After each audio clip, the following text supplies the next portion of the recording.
huu ushoga unatokomea ndani ya taifa letu. Changamoto katika maeneo yangu ya jimbo la Fuoni, imani yetu ni ndogo. Sisahau kujifunza na athari. Wanaoathirika kwa kufanya ama kwa kufanywa ni watu wetu.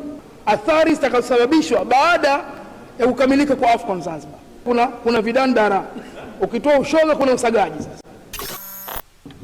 asante sana Mheshimiwa Mwenyekiti kwa kuweza kupata nafasi hii ya kuchangia bajeti ya serikali 26-27. Lakini awali yote na mimi nimshukuru Mwenyezi Mungu kwa kuweza kutupa nguvu na siha ya kuamka tukiwa wazima na kuweza kufika hapa kwa ajili ya kuendeleza harakati zetu za kuwatumikia wananchi wetu ndani ya majimbo yetu. Kipekee na mimi nimpongeze Mheshimiwa Rais kwa kazi kubwa aliyofanya ya kufanya mabadiliko ya miundombinu na maendeleo kwa wananchi wa Zanzibar.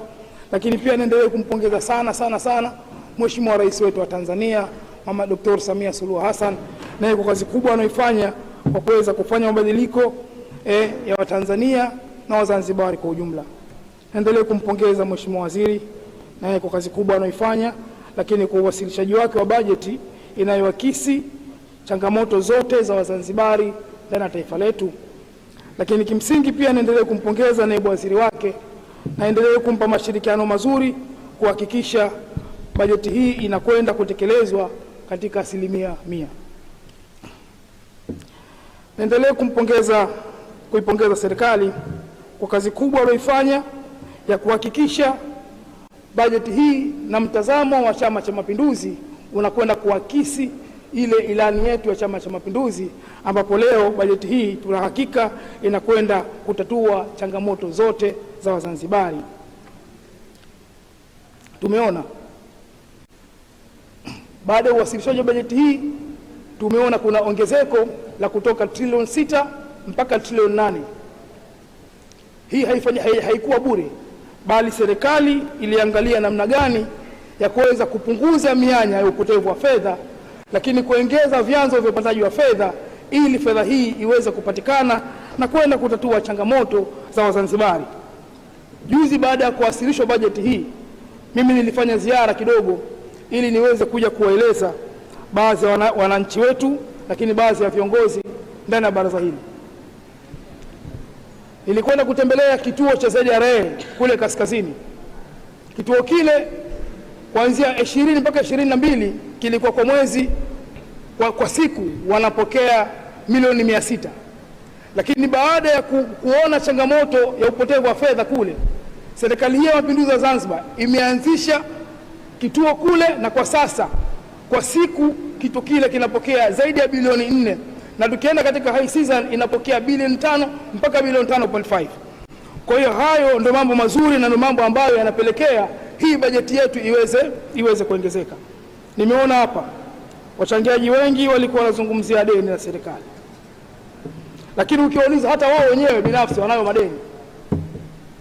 Hawafahamu kama aliyoandaa bajeti hii ni mtaalamu, lakini alifanya analysis, akatoa conclusion, akarecommend, ndipo kaja akawasilisha hapa. Na hivyo baadaye watu wanakuja bila analysis kuja kuzungumzia deni la serikali. Tayari deni la serikali limeelezwa kwenye budget na limeelezwa kama lipo na himilivu. Nini maana yake? Maana yake bado serikali ina uwezo kuendesha serikali na bado ikaendelea kukopa na kuendelea kutatua changamoto za wananchi. Kwa hiyo niombe sana atakayekuja kuzungumzia deni la serikali basi awe na analysis za kutosha zitakazoweza kwenda kuhakikisha kilichowasilishwa na kuendana na bajeti hii hakina ukweli. Otherwise tutaamini amenyweshwa matango pori aje hapa aje kuzungumza baada ya kuhakikisha kwenye hospitali, kwenye mabarabara, kwenye maskuli hakuna hoja tena. Kwa hiyo nadhani hoja itakayokimbiliwa itakuwa ni hii. Sambamba na hayo, niweza kusema kidogo nalo pia. Kuna baadhi ya watu huko nje ya baraza hili wanazungumzia bajeti ya serikali, na wao wanakuwa ni wataalamu wa kuona ongezeko hili eti limesababishwa na mawigi na kucha na kope. Hawafahamu kama hivi vitu ni vinasababisha non-communicable disease. Kwa hiyo serikali saa nyingine inaongeza kodi kudiscourage, si kwa maana ya kupata pesa ya kuendesha serikali. Wanayafanya haya lengo lake ni kudiscourage, umenifahamu, lakini wao wanachukua kama ni ajenda. Kwa hiyo pia niliseme hilo kwa sababu nasikia huko kuna watu mitandaoni huko wanafanya fujo na kuzungumzia hoja hii, wanaona hoja ya msingi. Baada ya kusema hayo, na mimi nirudi kwenye hoja zangu sasa msingi. Tumeona serikali yetu namna inavyofanya kazi. Tumeona bajeti inavyoongezeka siku hadi siku. Tulikuwa tuna trilioni 6, lakini yaliyotekelezwa 2025 kila mmoja ameshuhudia na kila mmoja ameyaona. Tunakwenda 25-30, bajeti imeongezeka, kwa maana ya kwamba yale yaliyofanyika yanakwenda kufanyika maradufu. Lakini tusiache kuwapongeza baadhi ya watendaji wa serikali yetu kwa kazi kubwa wanaoifanya ya kuhakikisha mapato yanaongezeka kwa upande wa idara, lakini kuhakikisha wana control matumizi ya taifa letu. Kwa mfano, tunafahamu tuna shirika la umeme, megawatts wanazopokea ziko constant kwa miaka ayyam sasa, lakini tunafahamu kama development ya taifa hili siku hadi siku viwanda vinajengwa, majengo yanajengwa. Maana yake nini? Maana yake matumizi ya umeme yanaongezeka, lakini hali ya umeme bado ipo constant. Bado hawa viongozi, hawa wakurugenzi wanafanya kazi kubwa sana. Kwa hiyo inapaswa tuipongeze wizara, lakini inapaswa tumpongeze mkurugenzi wa shirika la umeme pamoja na watendaji wake. Hili nimesema mlione, kwa taifa letu linajenga viwanda siku hadi siku. Wananchi wa makazi yetu wanajenga majengo siku hadi siku. Umeme tunaopata kwenye grid ya taifa upo constant ule. Tunajiuliza namna gani hawa watu wanafanya kazi kubwa ya kustabilize situation ya umeme ndani ya taifa letu. Kwa hiyo tumesema tuliseme hilo na wananchi walione na walifahamu na wajue kazi kubwa inayofanyika na taifa hili. Lakini kama haitoshi, tayari kwenye bajeti imeelezea kuna alternative nyingi za uzalishaji wa umeme ndani ya taifa letu. Kuna maeneo mbalimbali yashaanza kujengwa kwa ajili ya umeme, wa uzalishaji wa umeme. Kwa hiyo niipongeze sana serikali kwa kuona hilo swala na kuhakikisha wanalichukulia hatua ili kuhakikisha changamoto ya umeme ndani ya Zanzibar inakuwa ni historia. Lakini pia tumefahamu serikali iliweka vipaumbele vyake visiopungua 4 na imegusia maeneo tofauti. Mimi nijielekeze na swala moja la ujenzi wa Afcon City. Tunafahamu Zanzibar 27 tutakuwa wenyeji wa Afcon City.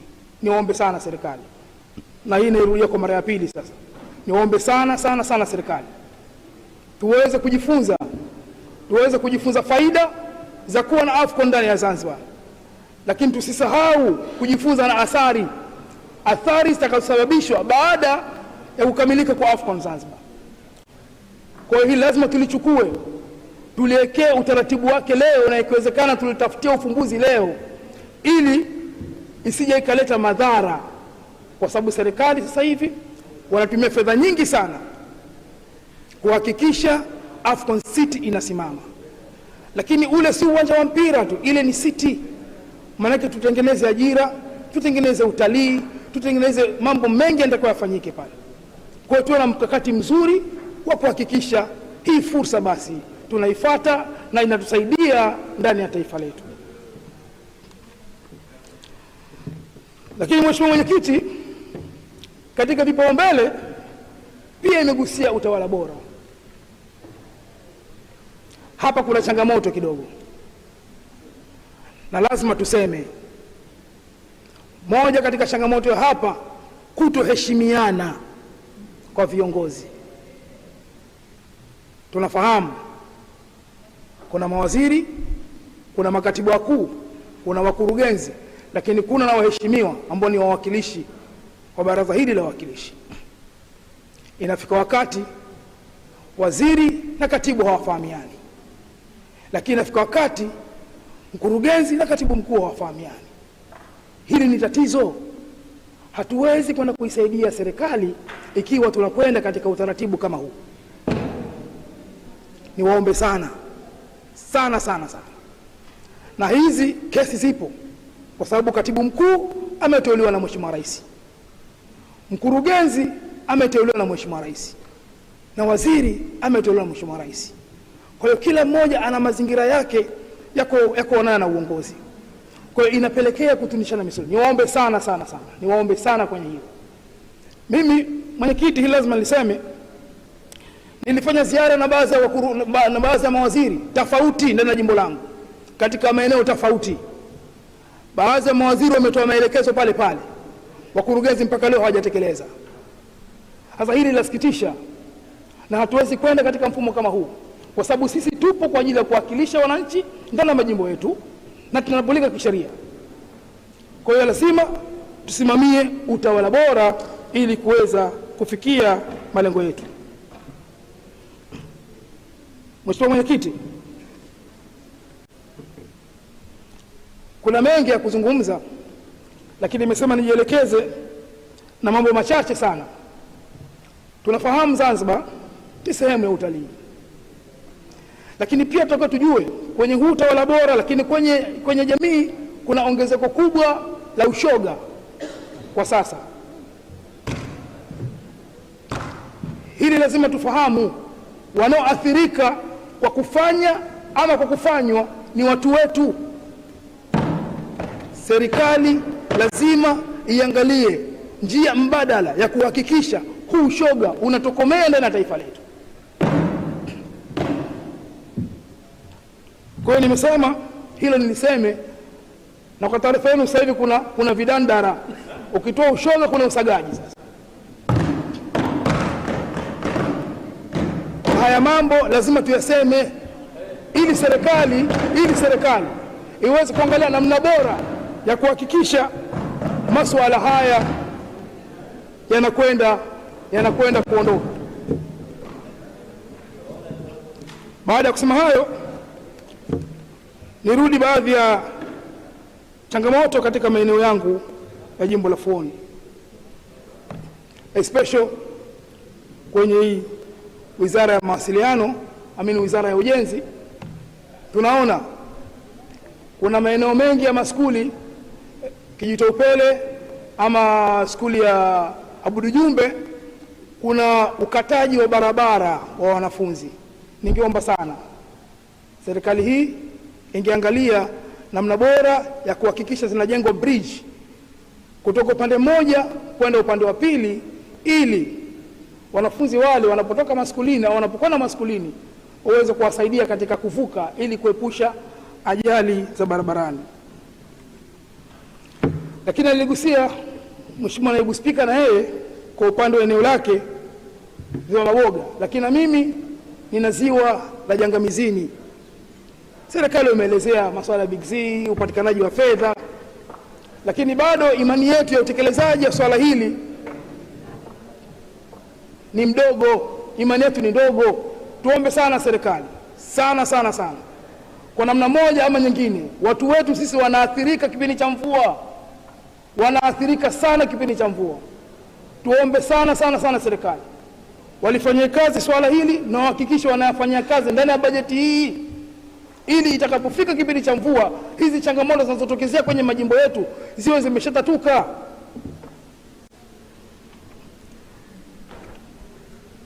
Nashukuru sana serikali na naipongeza sana. Tumepokea njia nyingi, tumejengewa njia nyingi za ndani jimbo la Fuoni, lakini hili niombe sana serikali, zile njia za ndani kwa sababu zipo karibu na jamii, basi itapendezwa kama watakuja kuweka bumps, kuweka matuta, ili kupunguza athari za ajali ndani ya maeneo yetu. Juzi nilizungumza swala zima la wasanii. Nirudie tena leo kwamba kuna haja na hoja ya kuwafikiria na kuwazingatia hawa wasanii wetu, hususan Zanzibar. Kina Machaprala, kina Seif Salum, kina watu wengi, kina Fatma Nani, wengi wapo. wameimba nyimbo nyingi na zinaendelea kutumika katika maharusi, katika masherehe, katika mabaa, katika maklabu. Tuangalie namna gani bora ya kuweza kuhakikisha wanafaidika na mirabaha wale watu wetu. Kwa ni jukumu la serikali kulisemea hili na kuliangalia hili ili hawa watu waweze kufaidika. Kwa nimesema niaseme haya na niyakumbushie haya. Baada ya kusema hayo, na mimi naunga mkono bajeti ya serikali.